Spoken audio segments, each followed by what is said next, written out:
Hello YouTube, and it's Zoe from formerly the Living with Fibromyalgia Diaries, and this is a quick channel update about the changes that I'm going to make and the direction that I want to take the channel. I've kind of let it go for a while, and I have to be honest that it's really not been my passion. Where I wanted to take the channel was it was going to go from the story of how I survived fibromyalgia and then all the things that I had done to put into place in my life. I'm currently reporting from a very windy allotment and in my greenhouse, polyhouse, and it's a little bit rattly, so please excuse the noise. I'm having a bit of a gust of wind. I hope it doesn't take off. Anyway, all the things I was going to do on my channel was going to be after I talked about where I thought like illness come from and what were my choices that I made, was how I'd started to live my life, to live a much better, much healthier, sustainable life. But what I realised on that journey was that I was actually becoming an urban homesteader, and that when you start to make these decisions in your life to live healthy and to eat clean and to have a whole clean life, that I've taken a completely different direction, and this is the direction I want to take my channel. So I'm going to be renaming it Hunt's Urban Prepsteaders, which is in conjunction with my Instagram, and my Instagram is starting to really take off, and I'm going to leave the link below so that you can come over there and follow and see what I've been doing over there. I'm still in my videos going to be covering all of the things that I would have done on the fibromyalgia ones, like how I make my own creams, how I purify my water, how I make, I think I'm going to take off, how I make my own cleaners, and how I live a completely clean living life. But all of this is urban homesteading, so I'm going to do it in conjunction with that. And we were blessed, me and my husband, to got an allotment here in our little corner of Kent, and we have done nothing but work our asses off to get this sorted out. As you can see, I'm reporting, and at the moment we have had the worst spring ever, so I'm completely overgrown, which I'm going to add in this video. Like half of my plants, I've got tomatoes that should be way too big to be in pots now. I've got peas that need to go in the ground here. I'll try and turn you around, I'll show you in a minute. I've got beans and sunflowers and everything just ready to go, but this weather is not giving us any chance to put that in. But the whole thing is I want to be able to eat organic. I want to teach my daughter how to live an organic lifestyle. She's got her own little bay on the plot, and I'm going to do a weekly vlog, so this is going to be counted as like the first vlog, number 1. And so I hope by the 4th of May next year I'll have 52 videos, and we'll see what's happened in the journey, because we're learning from scratch. Everything we're doing is just completely from scratch, and I'm just winging it as we go, and to see, hopefully, now I've gone from wind to bright sunshine. Please excuse me, what's going on with this weather? We're either going to be cooked alive, or I'm going to blow away in the wind. Anyway, I really wanted to use, sorry, so funny. Anyway, so that's where we're going to go with the channel. So welcome to vlog 1 of Hunt's Urban Prepsteaders. I'm going to leave up my old videos from where I've come from. I don't want to forget that. And like I say, anyone that has subscribed, I'm still going to do those videos. I'm still going to be doing like how I make all my own creams, how I live clean, how I've got rid of all of the chemicals in my life, because it's all just a massive big part of homesteading and living and a sustainable living. And the other thing I realise is how when you make these choices in your life, you don't only have a cleaner, healthier you also have a cleaner, healthier earth, and everything you're doing this is the way our society needs to go and the way we're going to go. So I hope I'll get a lot more interest. I'm also going to be doing from our garden at home, doing like a small amount of growing in a small space, because this is what we did last year and where my passion started, and I managed to have so much success just growing in pots at home. And then we put a name down for this allotment in March, and we've just got blessed with getting it in August, and we've done so much work. I'll add in the video the before and after pictures so you can see where we've come from.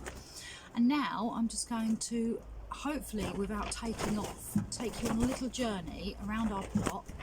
And I hope the people that have subscribed to me stay, and I do apologise for not doing anything for a long time. It's been a really strange world that we live in, and I've had to go into a real place of where I wanted to go and what I wanted to do. So I thank the people that have stayed with me. The people that have come along, please like, share, subscribe.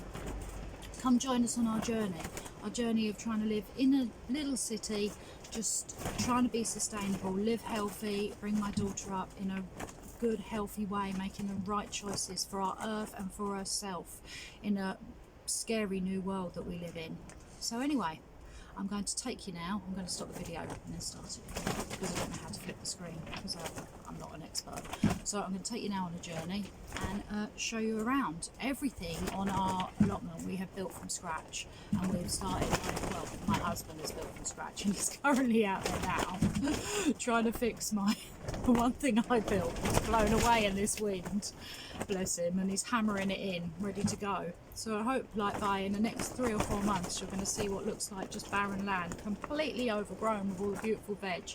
And when I get home, I'm going to do another video and take around and show you my overgrown home, which is just driving everybody mad with all the stuff I've got growing at home, because this awful our weather has been so bad that, you know, if you ask anybody that's a grower with an allotment at the moment, everybody's on hold just waiting to put stuff in. So anyway, let's take you on a journey. Let's take you round and have a look at my allotment. Right, here we go. Quick tour of the allotment. So it's going to start at the shed, because this was the first thing we built after clearing the land, and this is what my husband built. It's really hard now, I don't know where to stand. So this is what we built from scratch, just using pieces because we've got barely any money. So everything we did like on the fly and brought things week by week to go into it as it went. And then the second thing he built me is my piece de resistance. I just love it. This is my absolute baby, and this is my poly house, which I just did the first bit of the video from. We're going to go in here and I'll show you. If the door doesn't get pulled off in this weather. Okay, here's my poly house, and I've got my potting table made out of pallets, which I'm going to move out of here eventually, and I'm going to put a frame around the floor area here to put the tomatoes and peppers in, the peppers and tomatoes in to grow. Well, some of them, some are going to be outside, and put that outside. But at the moment, that is actually weighing this poly house down, although it's staked in. We're in a very windy area. It's my beans that I think I just put in a bit too early, and now I really need to get them outside, but I've got another 2 weeks to go yet. And these are my absolute little babies. This is my asparagus that I've grown from seed, that I got a little bit of plant that was left on an abandoned bit of plot, a couple of seeds that I took, and they've just gone wild, and they're ready to go in 2 weeks time. Got some plants down here. It's only little in here, but it's enough. It's enough for me. A couple of dahlias and sunflowers. Must measure those for the sunflower competition. So there you go, that's inside of the poly house.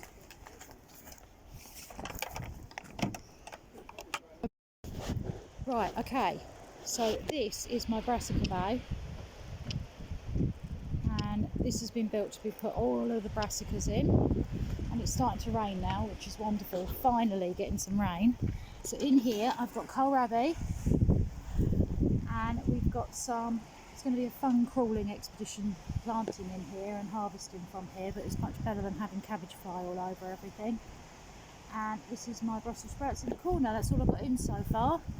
I've got loads of stuff at home growing to go in here. So then we come over into this corner, and this corner is where we took this because it had fruit trees. This plot we picked because of the fruit trees, even though it's actually the most overgrown of all the plots. We're so lucky. We've got a plum tree just here, got a little strawberry patch here, apple tree, which is 2 different apples actually grafted together. Look at these beautiful blossoms, and the bees love them. And this, the blossoms are nearly already gone on this one, is the pear tree, and it's the most beautiful dessert pear I've ever tasted, because we actually got some harvest off this last year.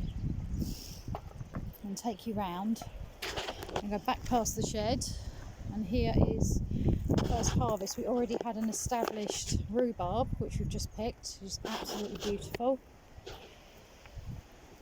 Nice piece of it there. Chuck that in over that, ready to go. And here it is. We practically built the shed on top of it, but rhubarb has a way. We've got established fruit bushes, which we're really lucky to have. I actually don't know what half of them are. No, that one's a gooseberry. I think I'm not quite sure. I think they're red currants and maybe a raspberry. I've got a raspberry at home as well in the garden, the summer raspberry. The gooseberries here. We can go back on ourselves. These are the bays for my children. So we've got one for Alara, my little girl, and one for my husband's boy, Ewan. We'll see what they've got. They're going to have a sunflower competition, so that'll be fun. I've got a little box that I've already put some carrots in. I've got an unknown tree. We've got already established artichoke, which is just such a beautiful perennial plant, which just takes over everything, but I have no idea what I'm going to do with that, so that'll be fun. We'll be doing a whole video on what do I do with artichokes when that comes through, if we're lucky enough. I've got a bay here which I've already put in lettuce, radish and beetroot. It's a little one, but it's not really coming up at the moment because it's just waiting for warmer weather. This is our potato bay, compost heap. Rain's starting to come down, and this is our main bay. We've got the arch which we've put up as well. We're going to grow some borlotti beans over that, going into my poly house. We've got some garlic, 2 different kinds of garlic going on in this little bay here. And we've got, this is my frame that fell down earlier, which my husband has very nicely just fixed for me and put up, which we're going to have to restring ready for the peas. And this has withstood everything. This is our little invention that we're hoping is going to, it's a bit of an experiment whether the string's going to be strong enough, and I'm going to grow my cucumbers up this. So that's what we've got really. So I'm going to take you over the back, go behind the fence so we can have a good look. This is our little slice of heaven. This is our little allotment. This is where it's all going to happen. So I hope you get to join us on our little journey. You'll probably get to meet some of our wonderful neighbours, who we are so lucky. Everybody so far is so nice. And there we go. And now it's time for me to take you around home, so we can have a look what we've got there and what we're going to do in the garden there. Right, so here we are at home now, and I'm just going to show you quickly what I've got going on at home, ready to go up to the allotment as soon as the weather gets a bit better, hopefully 2 weeks' time. So here I have some very lovely courgettes. I've got 8-ball, a zebra, which is a yellow one, and also a golden one. I've got cucumbers here in the middle and some more courgettes. That's the 8-balls. They grow like wild. They're 2 weeks old. Can you believe it? Look at that. 2-week-old plant. Just love courgettes. It's so satisfying to grow. In here I've got some more little baby tomatoes, which I've just moved on to the plastic box because some things seem to grow really well in these, and I'm going to do an actual video on the success I've had with growing using these boxes. I've got a bigger one here, which in here I've got some more peppers, chili, bell peppers, and we've got some, what have we got here? We've got spinach and some chard, which is, I'm going to get one out to show you because it's just so beautiful. Here it is. Look at that. It's absolutely beautiful colour on that. I can't wait to see that massive. So there's that. I've got some little celeries going on here, which was just some random seeds I found that I wondered if they'd grow, and they've grown. I've got a whole tray of different kinds of brassicas here, with the colettes and more kohlrabi and lots of broccoli and many other things. I've got the corn here, which is, this is only 3 weeks old. Another great grower. Not everything's germinated on this. I've got 2 kinds here. So I've got the really good fun rainbow gem, which is just for fun really, and a normal golden one.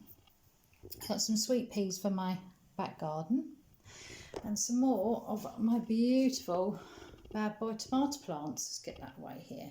So there you go. That's them there. My daughter's reward chart for behaving herself.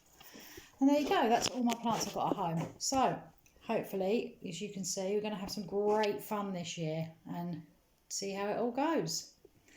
Thank you. Please don't forget to like, share, subscribe and enjoy joining us on our journey. Bye.